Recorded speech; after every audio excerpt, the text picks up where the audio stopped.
Hey, Rebel. Hey, Sage, what's happening? You're what's happening.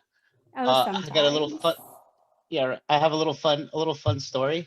As our listeners would know, I've been without a vehicle, which I actually happened to fix myself, and Yay, all the way to the point of getting. you. Yeah. Oh, thank you. I got it registered. Here's the best thing. I got all these things taken care of. Got the check engine light to go off. Went and got my car registered. I put the sticker on the license plate. Went in and started it up, and all of a Right? sudden, huge exhaust leak. It sounds like I have a modified exhaust and I'm a little hot rod or something. Good Oh, times. that's So that's actually what I was trying to say on that message. That text I sent you that I messed up the terminology, uh-huh. but anyway, we're on the same page now. Anyway, so you had Anyway, that crazy loud sound and what happened? well, I went to the mechanic and he told me, give me a bunch of money and I can fix it for you. You could drive around for a little while you save. So good. So fantastic. Um, but in any event, enough of me. Who do Yes, we have with yes. us today?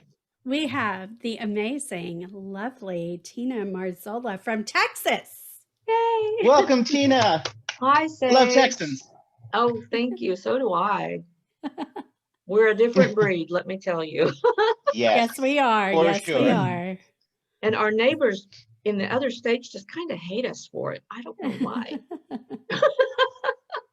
I think maybe they think Texas I'm is not the one of big cocky those. bully. Maybe. I don't know. Yeah, I don't know. They, You know, I know Colorado and New Mexico say stuff like if Texans were supposed to be over here with us, they'd have, they need their own mountain. So if Texans were meant to ski, they'd have their own mountain. No, that's I just not I've only ever right. known Texans to be loving, giving, and one heck of a good time. Thank you. And good musicians here too. For sure, Indeed. for sure. Talented people. Yep. For sure.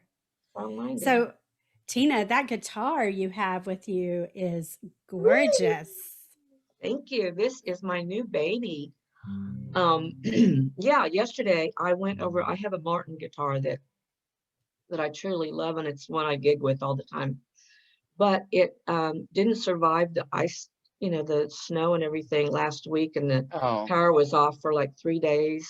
Our Oh, interior goodness. temperature was like 30 some degrees in the house for 3 days. Oof.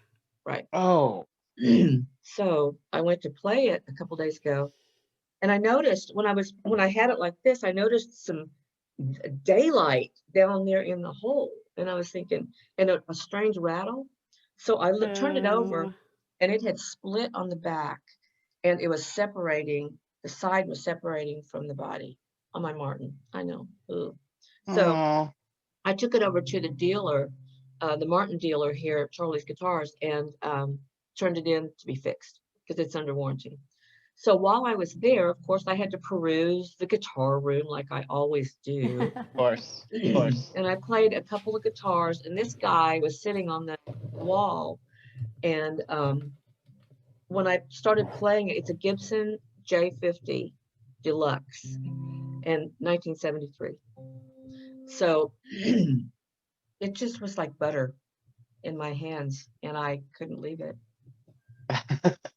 I left my Martin at the hospital and took this one That Aw. is beautiful. as a happy birthday to me from last week. So Well, happy birthday. Yeah. and I hear you have some kind of birthday this week, or Yes, it is this week, right after St. Patrick's Day. Yeah. well, Yep, okay that's then. guilty. Can I? Yes, Can I? please do. Okay. Please do. Happy birthday to you. Happy birthday to you. Happy birthday, dear Sage. Happy birthday to you. Thank you, thank you, thank you, You're thank welcome. you. Yay. Oh, and Oh, that makes you the number one birthday singer for me this year. Thank you so much. Yay. that's Tell everyone. true. And Sage, it's That was so much more beautiful than when I'm going to sing happy birthday to you. I might just pull out a I doubt recording it. of Tina and be like, here you go, Sage. No, I love it when you do your rendition of Happy Birthday for me, Rebel. I really do. Oh, you're too kind. Really. Oh, we Probably should so. hear that one too. Ooh, I don't know if the world's ready for that. It's a little more fantastic than you could really imagine. It really Okay. is. All right. It really is. Kind of Okay. has an Wow. Ethel Merman kind of feel to it. Oh, okay. Then Really there nice. you go. Yeah. Awesome. I need to get my hip waders out because it's getting deep in here, man. Oh. All right. Okay. So, So onward and upward. anyway. So, Tina, how'd you get into music? And when did you get into music? Well, as well? depends on what phase of my life you want to talk about it, because I've been in and out Okay. of it so much. I've tried to get out of it several times, and it always pulls me back in somehow. So, yeah, I mean, when I was 15, well, when I was 7 or 8, I had a brother that was a twin to my sister, who's 8 years older than me. And he was a singer-songwriter and a musician. And he was 16, we were planning to move to Wichita from our small town in Arkansas City, Kansas, close to Wichita, because he had landed a job to be on a weekly show, kind of like it was a regional variety kind of show. And we were moving there for him to be on TV and stuff. And just a few days before we were supposed to leave, he went swimming with his friends to go say goodbye. And it was like May 29th, 1960, and he drowned. And so when that happened, I mean, it was devastating for the town, for the family, everything. So anyway, when that happened, my parents just took everything of his and just shoved it back in the closet. It was just so hard for them to deal with. So when I was 15, I found his guitar in the closet, and it had 4 strings, and the neck was warped, and the strings had not been changed, for years and years. And so I made note cards of chords, and I sat in my room and I learned to play guitar on that old, nasty guitar. But it was amazing. So I mean, to the point where my fingers would almost bleed, because it was, the strings were so old and it was just a mess. But anyways, my dad saw me working so hard on it, and he went and he bought me a little guitar. And so that was when I started playing. And I remember my first song that I learned was Unchained Melody, Nice. the Righteous Brothers. Yeah. And so I just kind of went from there, and I've always just had one. I feel naked without a guitar. There has to be a guitar around me. Even if I would take a trip for a weekend, my guitar went with me. But when I got really, really serious about it was probably 1990, and I started writing songs. And it just joined the Dallas Songwriters and became one of the board of directors, and started getting hooked in like that. And that's kind of when it went to Nashville in 1995. Oh no, this is a funny story. You're gonna like this one. I was going to Nashville back and forth to try to, shop my songs, right? So on one trip, I saw BJ Thomas, because he lives in Dallas, in Arlington, Dallas area. And so, of course, I'm really friendly. So I went over to him and I said, hi, I'm Tina Marzola, and I'm going to Nashville. And he was so friendly and sweet. You know who I'm talking about? BJ Thomas? Yeah. Superstar in the 60s. Anyway, so we talked on the plane, and then he was going to Nashville to be on Ralph Emery's show, Nashville Now. Nice. And he said, Tina, I want you to come out. I'll get you tickets. And so I was visiting a friend in Nashville, and I got a call from him, and he said, your tickets are at the will call. Just pick them up. And I said, we'll see you there. And I said, okay, cool. I mean, so I went there, and I ended up being on the program that night because Ralph Emery had a contest. And I volunteered. Very cool. That's a Nice. great So story. I get up there and I sing, he goes, "Do you know Delta Dawn?" And I said, "Sure, everybody knows that." So I sang Delta Dawn in this crazy contest we had. So I've got footage of me with Ralph Emery, right? And so that's kind of how it started. And then strangely enough, after that, or no, it was before that, I had met Alex Harvey. He called me out of the blue and said, "Hey, I want to do some seminars in Dallas for songwriters. Can you help me?" And I said, "Time, I didn't know who he was." I said, "Sure, I'll help you." And I said, "But what did you write?"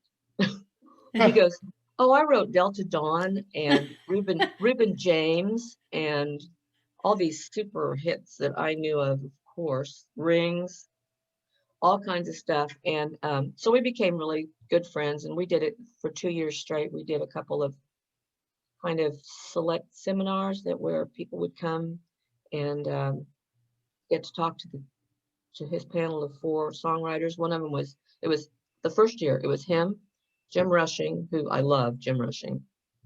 He wrote Honky Tonk Bar Association for Garth and several Martina songs and Kathy I love Mattea that stuff. song. Yeah. And then Alan Shamlin, of course, he's a super songwriter. He came the first year. And he wrote I Can't Make You Love Me for Bonnie Raitt, and he writes with Mike Reed all the time. And Austin Cunningham, who's from here. And so the next year he brought John Ems, who wrote She's in Love with the Boy. And so all of these people, I got a chance to write with him actually. And so that's kind of how it all started. And when I went to Nashville for myself, I met Harlan through a friend and became friends with him. And we used to sit in his office and he used to give me advice from Harlan Howard. That's awesome. That sounds like a radio show. Gosh, Yeah, it does. I loved Harlan. He was a sweet guy. But yeah, that was in the like mid 90s that all that stuff was going on. So yeah. That's the thing about songwriters, though. It's especially in songwriting towns like Nashville. They have that word, anonymity. Mm-hmm. And when I first moved here, um, almost 20 years ago, I guess, I went in, it was my mom, me, and my husband at the time. No longer. But anyway, we were sitting at the bar waiting for our table. And I sat down. There was this older guy sitting at the bar, and I sat down next to him. He had long gray hair, like in a ponytail, and he had like one of the Kangol hats on, you know? Yeah. And so I sat down and we just started talking. And he said, "Well, what?" I told him I was new to Nashville. And he said, What brought you to Nashville?" And I said, "Well, I'm really excited. I'm going to work in the music industry." And he said, "Oh, where are you going to work?" And I said, "Nashville Songwriters, NSAI or whatever." Yeah. And he goes, "Oh, I'm a songwriter." And I was like, "Oh, really?" Thinking, yeah, right, whatever, Who isn't? And right. I'm like, everybody in Nashville is a songwriter. Right. And so I was like, "Oh, what'd you write?" And he said, "Well, are you familiar with Leonard Skinner?" And I was like, "Yes, of course." And he said, "Well, I wrote Call Me the Breeze." And I said, You did not." I was like, "Really?" And She No, met you JJ didn't. Cale, is what she's saying. right. She met JJ Cale. So I met Yeah. JJ Cale. And not only that, JJ Cale bought me a drink. He's like, let me buy you a drink. And I was like, "Okay, Call Me the Breeze." Nice. Nice. I mean, That's Oh, I crazy. just, but that, and Sage will attest to this, that is so me to just be oblivious. Like, some total rock star could sit down next to me and I would be like, What's oh, your story? cool. I Yeah, like, actually, no, I actually where'd you think get that's those biker refreshing. boots? Yeah, I'd be like, Uh, where'd you get those biker boots? Those are cool. Yeah, yeah. You know what, You I know? never, my whole time in Nashville, like I went back and forth for a few years. And the fact of the matter is I couldn't stay because I had a family here and my husband was working. He's a wrestling coach and a teacher and stuff, and really building his own legacy here and what he did and stuff. And so I couldn't leave. And so when I did leave for a few weeks at a time, I would get letters from my daughter who was in 4th grade and saying, Mom, my eyes are weeping for you. So I miss you. No. So it was, I thought, oh, can't really serve two masters. So I had to come back home and just do it from here.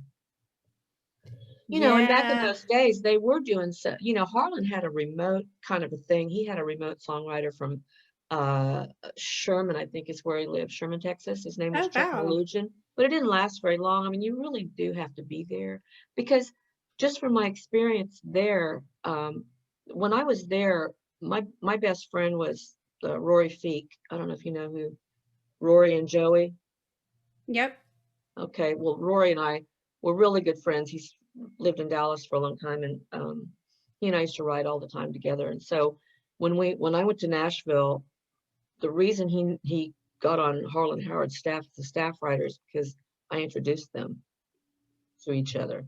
And so I had an open door to Harlan's place anytime I wanted to go ride or whatever. And I met a whole lot of people there because people were coming in and out all the time. As a matter of fact, oh, who's the girl? Oh my gosh, there was a girl that was doing demos for Harlan. She made it really big, and I can't remember. I never can remember. Sarah Evans. Oh, yeah, I that's knew right. her when she was Yep. coming into Harlan's and just kind of, she was doing demos for him. And she was kind of dowdy looking before they glammed her all up and stuff. Okay, Um, she's not my favorite person in the world. She wasn't I mine either. She was actually very snotty.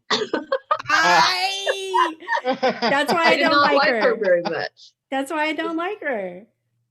I Like, know, I'm girl. sorry about that, but that's just the truth. And then she got where she got. So, and then another one that I really did like that came in a lot was Nancy Griffith. She came in, she's from Texas. So she came in Okay. a lot. She and Harlan were good friends. And so she would come in and see him. And so, yeah, I met a lot of folks just coming in and out of there. Big Kenny was one of our friends that we ran around with, of Big and Rich. Yeah. Kenny, Mm-hmm. Wow. I guess, yeah, that's big. I guess he became big out of Big Kenny and John Rich. Yeah. But yeah, we used to hang out and would try to write stuff. And the best thing we did was go to lunch. We have time for lunch. Let's go to lunch. We did that well. Yeah. Yeah, yeah, it was fun.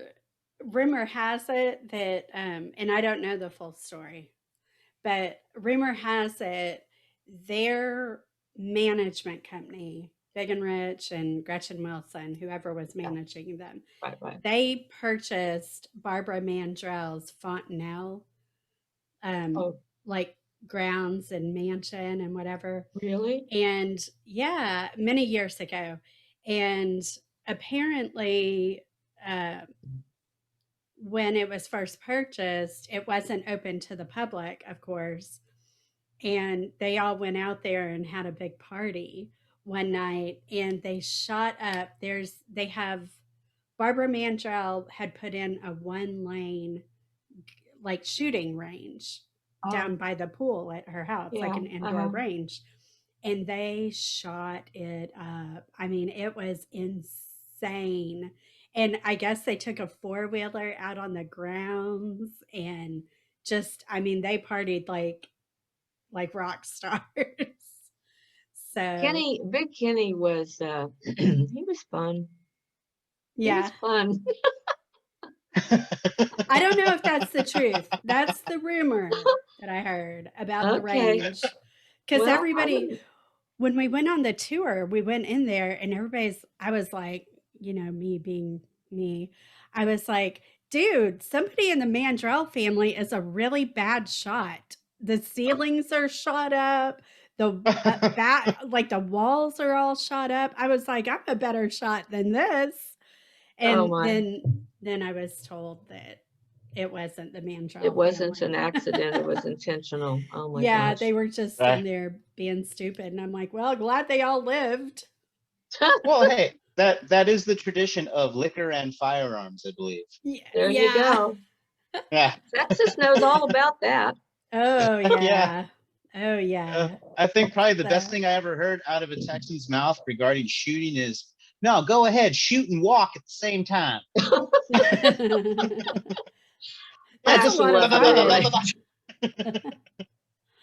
That's a No lot of fun. kidding. That's a challenge, shooting and I mean, walking and yeah, hitting the true. I mean, now, target. speaking of Texans, though, there seems to be, we have our own breed of music here, and we have artists that probably you guys don't even know that much about out there, but they're a big deal here. And it's funny because I know that when Willie Nelson and Waylon Jennings, they weren't Oh, very we know accepted about in, them. we don't accept, right, but they weren't accepted in Nashville either, really. Yeah, So I they came remember back that here story. and did it from here, and I think that's where it all kind of started from here. Yeah. Yeah. yeah, for sure. I mean, just from my ear, I could definitely there's a difference Mhm. in the content and in the expression and in that kind of, you can feel that Texas bigness. You know, when like when you listen to Willie, and then when you listen to these, folks who have basically done music, tried to come outside, and people are like, that's kind of, and then okay, well, we'll go back to Texas, we'll do it, and just gone Kill it. from Texas to all over the Just kill world. it. Yeah. Exactly. Yeah. You know, yeah, and it's kind of like the Dwight Yoakam thing too, where, he kind of didn't he just kind of go back to California and do it from the Buck Owens standpoint of music? And because I don't know that he was really well accepted at first either. Anything, honestly, Nashville has a formula.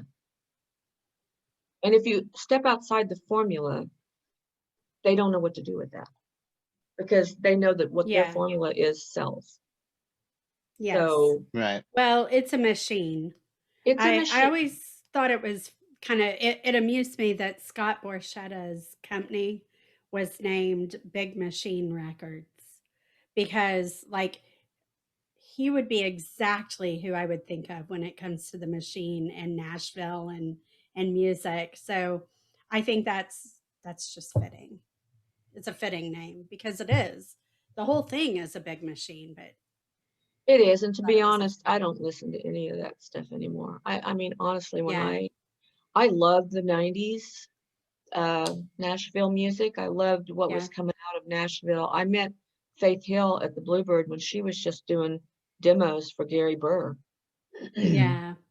and she had just, I think, she was actually engaged, I think, to Scott Hendricks at that time, but Interesting. she was doing, she was doing songs that Gary Burr was writing, who's one of my favorite songwriters. He's really, do you ever hear him at the Bluebird, go to the Bluebird and listen to songwriters? I haven't done I don't think I that. have either yet. No. Well, he I, did a lot of songs. I mean, early on, like he did that, that's my job for Conway Twitty, and he did a lot of Faith hmm, Hill stuff, and Right. Tim Okay. McGraw has done his songs and stuff. He's just a great, concise storyteller type person.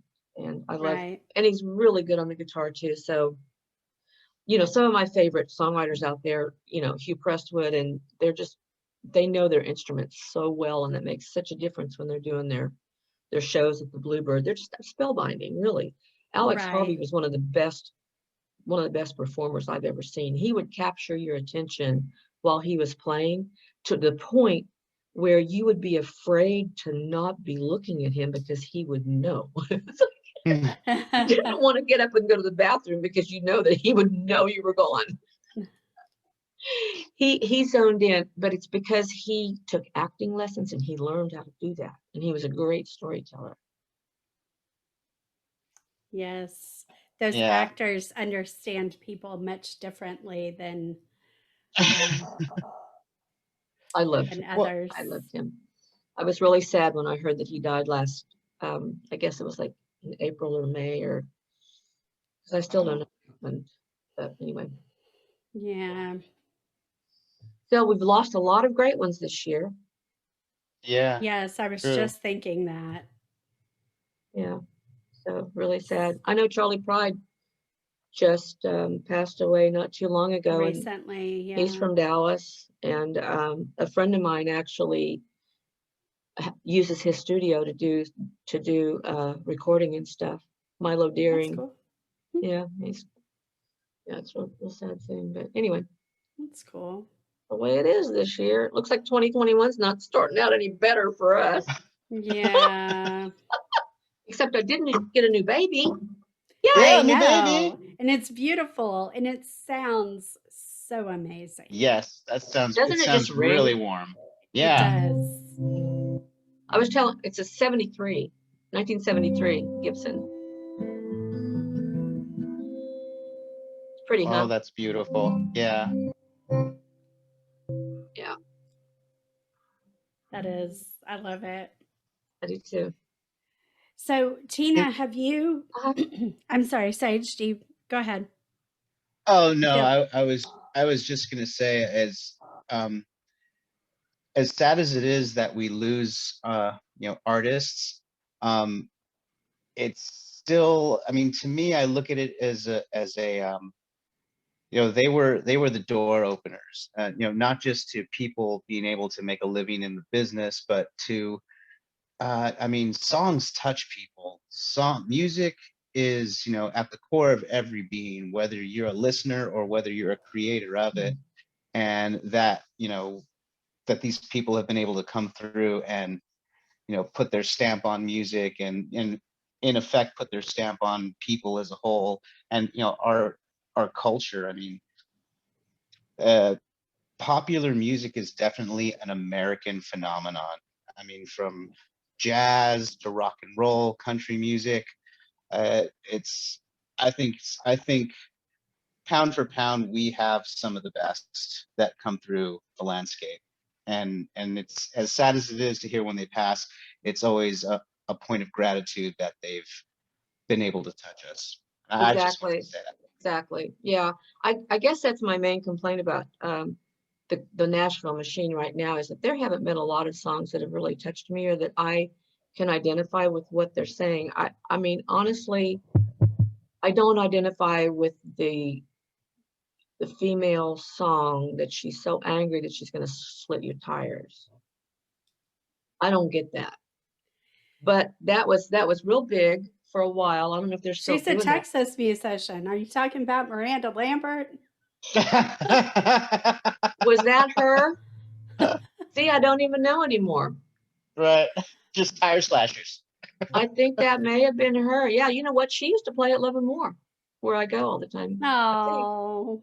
But yeah, no, I love Mary Chapin Carpenter's stuff. It's just I really kind of like the folky kind of country, like Right. her, and I love Kathy Mattea, and Oh, the I have a kind that they don't make anymore.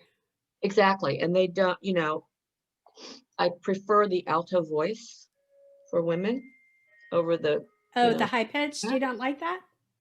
I like it, but I don't. I don't.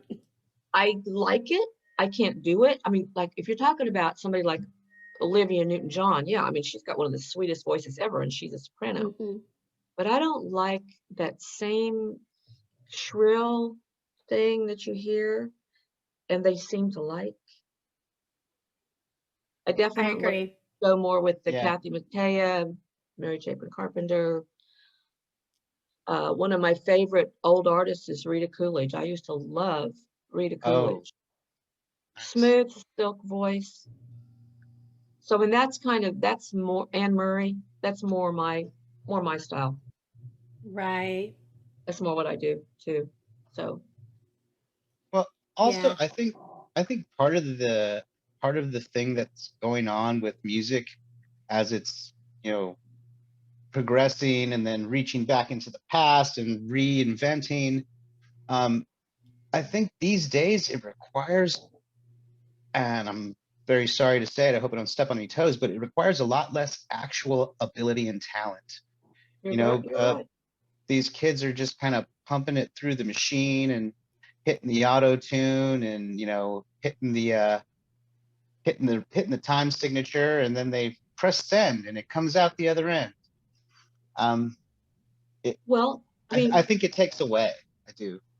well, I've seen music. I've seen music digress in a way because honestly, when I was a working musician out there by myself, it was the karaoke singers that came up and said, "Hey, I know this song. Can you play it while I sing it at your show, at your gig?" It's like everyone feels like since they can do karaoke now and in the past few years, several years, that everybody's a singer and it doesn't take any talent. And you should stop what you're doing and play for me I'm not. because I'm a singer.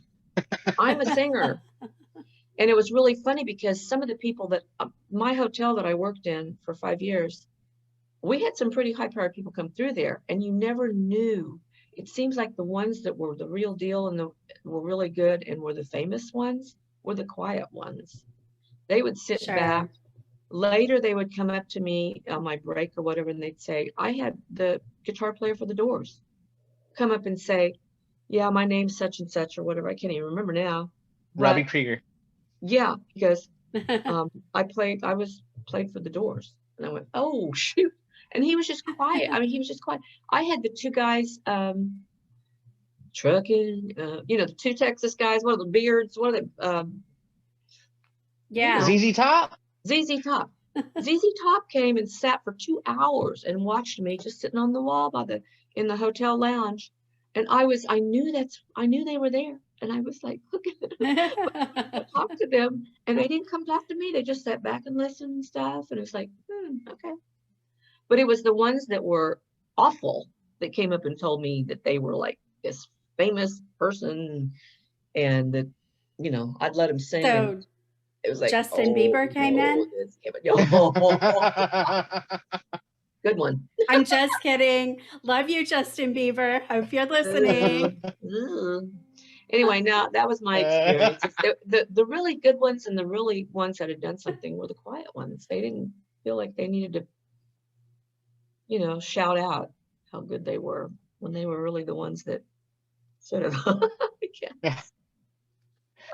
or they were just painfully shy and they got to work themselves up to perform, and then after that go back to being painfully shy. True. That's true. Yeah. But anyway, I saw everything kind of change with karaoke to where the people up there doing the music and stuff were not as highly respected or whatever as they used to be. And yeah, it's been interesting to see how music has gone from, and now it's digital, so it's, we get the world, we can sing to the world now, but there's so many of us and everybody that's doing it are not as good as some. I don't know. Good and bad. Yeah, no, it's definitely. I feel you right there. I've because I like all kinds of music, and I mean, like one of my favorite kinds of music is punk rock. And punk rock, when it came out originally, was fast and loud and dirty and on furious. Purpose. Yeah, yes. and half of the bands out there didn't even know how to play, but that was their thing. That's what made it good. Deal. Yeah. It had the feel, it was real. But look what happened to it. It became mainstream and then it lost its cool. Yeah, no, for sure. I definitely I grew up in that era. Johnny Strummer? Right? Johnny Strummer? He got so mad when he got famous because now he was the standard and he never wanted to be the standard. He wanted to be the weird guy, the out of the box guy. Right, pushing against it. I feel that would infuriate Sage. If Sage made it big, he'd be like, now I'm the popular guy, and I don't want to be the popular guy. Exactly. I worked my whole life to be the weird. emo, unique, be my own unique person guy, and now I'm mainstream and I hate myself. I'll just Right, have I to know. cash the check and be mad. Right. Exactly. No, I mean, there's that's the price you pay, I suppose, Yeah, yeah. But It's yeah, I all mean, too I late. have a new album that's just come out in the last month. I don't know if you guys have had a chance to listen to it, but it's on Spotify and Apple and all those, streaming outlets and stuff like that. Sure. And but you would think, there are so many that you can't even shuffle through everybody's new stuff. Right. Yeah. You would think, and nowadays, I mean, I had 100 CDs made of it because some people still like to buy CDs. I sold a lot of CDs with my first one in '98 because I had gigs and I always had them, and people like to have you sign them and stuff, and they'd Sure. go, "I want this one when you become famous," and all this stuff. It's like, oh. But so I had 100 made, but seriously, people just don't buy CDs anymore. Yeah, it's all about the playlist. It's all about, yeah, the playlist, and musicians don't make any money from that. Mm-mm. We get like what, a penny or a half a penny every time you get Yeah. a stream, and people aren't Yeah. buying it. So the only way to make any money as a musician, I guess, is to tour. And not all of us can tour, not all of us are under a management company that can book you all over. Right. Don't Right. have that kind of support. So so it's kind of weird. And when I'm saying that we have the world, but we have less than we had as far as making money. Yeah. True. I almost feel Yeah. bad when I first started playing music and writing. And me and my group it was kind of half and half. There was some that wanted to make it, make it, and there was others that just had to do it as a means of, this is kind of how you're made up, so you got to do Right. this. And I was more of a, I got to do this kind of thing. And I'd always say things to the effect of, I really don't care. I would just like it to be heard. Exactly. Yeah. I just want to touch people. Money, it's a very, earthy kind of thing. And we're here for but a cup of coffee. That really doesn't matter, but touching people does. And now it's almost that, well, that's kind of what creating music has become. The best that you're going to do is touch somebody, and some streaming service will send you half a cent. Yes. And like I mentioned, my friend Rory, he wanted to be famous. From the time I met him, it was like, yeah, I'm going to be famous. I want to be famous. I want to be famous. And Chris Cagle was the same way. I'm going to be famous. I'm going to be famous. And we were all kind of running around in the same little circle. Those two guys got famous. They got to stay there and do their thing. Rory actually got famous because of he was on a program with Can You Duet. It's called Can You Duet with his Oh, wife. yeah. And Oh, wow. he was a songwriter. She wrote songs too, I think. And to be honest, she was one of the sweetest people I've ever known. So when she died, it was really hard because I know how much he loved her. But he did get famous. So he got his wish. Chris got famous. He got his wish. I got to come home and write songs and play in hotels, but that's okay because I never said that. I never wanted to be famous. Here's what I wanted was I wanted to be a songwriter who was respected by other songwriters. And that was my main, because I never thought of myself as a singer. I was wanting to be more of a songwriter, which I think is the perfect job if you're successful, because you Oh, can sure. keep your anonymity and make a lot of money and go out and do song swaps and Obviously, it on your worked for terms. JJ Cale. Right. Yeah. Yeah. And Yeah, and if you ever exactly.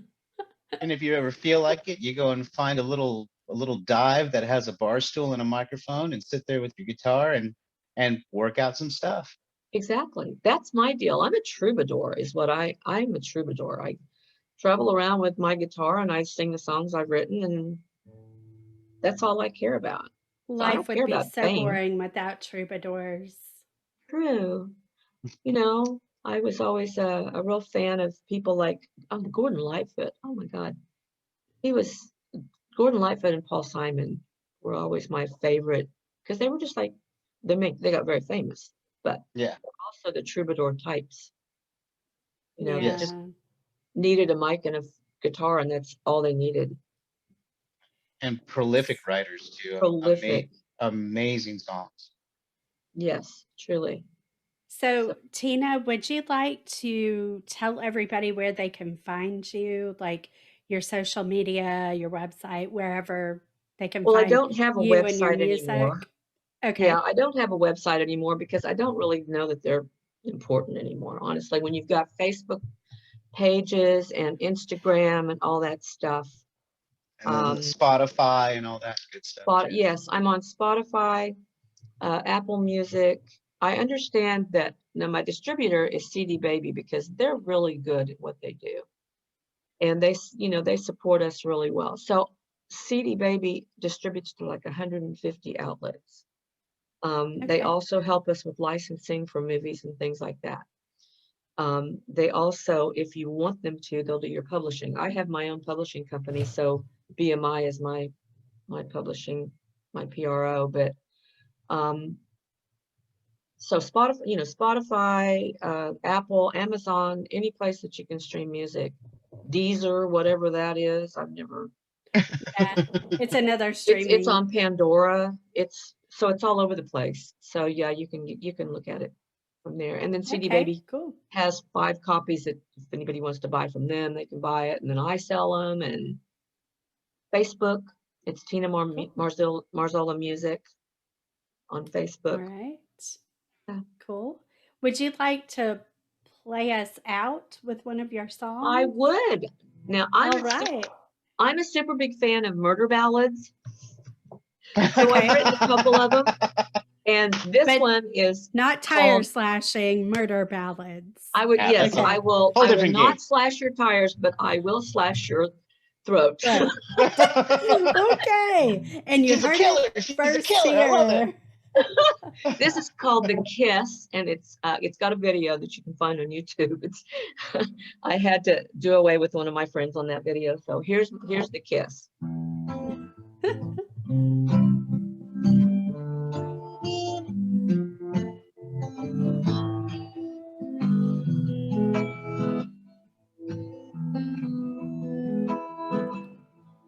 I didn't see it the first time we met. I didn't see it for a while. I didn't see he was the master of disguise. Didn't see the devil in his eyes. The first time I saw it, I was in too deep to go. Didn't see a safe path to run. I might see prison or worse, I don't know. But I had to do what must be done.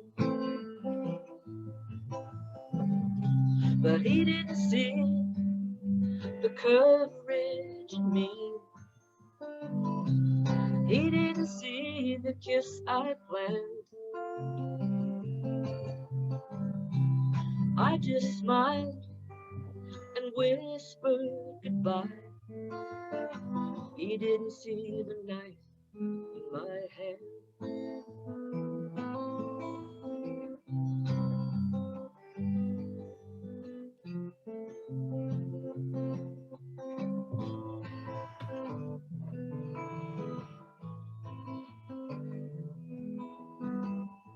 I don't see how a jury can blame me. Through it all, I was kind to him. I pressed him close as he went down and held him till his eyes grew dim. But he didn't see the courage in me. He didn't see what I had planned. I just smiled kissed him goodbye. He didn't see the knife in my hand. I just smiled, kissed him goodbye. He didn't see the knife in my hand. Didn't see the knife in my hand.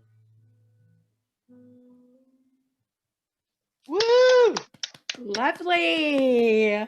Nice, People nice. I love people that. walk out Love of my it. gigs looking behind them on their back.